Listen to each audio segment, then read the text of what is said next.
वनमंत्री तथा पालघर जिल्ह्याचे पालकमंत्री गणेश नाईक यांच्या अध्यक्षतेखाली 28 मार्च रोजी सकाळी 9 वाजता जनता दरबाराचे आयोजन पालघर जिल्हाधिकारी कार्यालयातील जिल्हा नियोजन समिती सभागृहामध्ये करण्यात येणार आहे।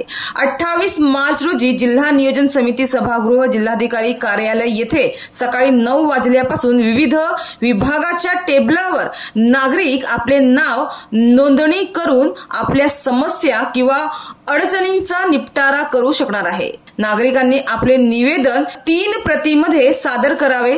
नागरिकांना लिखित स्वरूपात आपले प्रश्न नोंदवून घेण्यासाठी विविध विभागाच्या 20 टेबलांची व्यवस्था पालघर जिल्हाधिकारी कार्यालयात करण्यात येणार आहे। जिल्हाधिकारी कार्यालयाच्या मुख्य प्रवेशद्वाराजवळ 10 संगणक स्थापित करण्यात येणार असून या ठिकाणी जनता दरबारासाठी येणाऱ्या नागरिकांचे अर्ज नोंदणी करून टोकनचे वाटप करण्यात येणार आहे।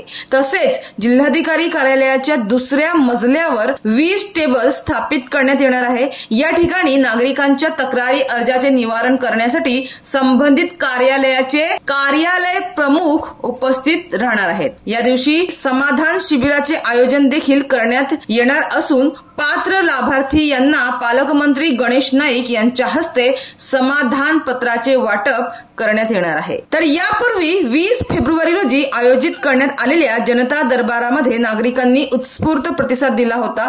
20 फेब्रुवारीच्या जनता दरबारामध्ये 759 अर्ज जिल्हा प्रशासनास प्राप्त झाले होते। यामध्ये सर्वाधिक 302 अर्ज महसूल विभागाचे होते तर 457 इतर कार्यालयाचे अर्ज होते। तर आता या 28 मार्च रोजी म्हणजेच उद्या होणाऱ्या जनता दरबारामध्ये नागरिकांनी प्रत्यक्ष उपस्थित राहून आपल्या समस्या किंवा प्रश्नाचा निपटारा करून घ्यावा असे आवाहन जिल्हा प्रशासनाने केले आहे। तर या अगोदर मिळालेल्या माहितीनुसार 2 एप्रिल किंवा 7 एप्रिल रोजी जनता दरबार होणार असल्याचे सांगण्यात आले होते, मात्र प्रशासकीय कारणास्तव ते रद्द करून आता 28 मार्च रोजी शुक्रवारी जनता दरबार होणार आहे।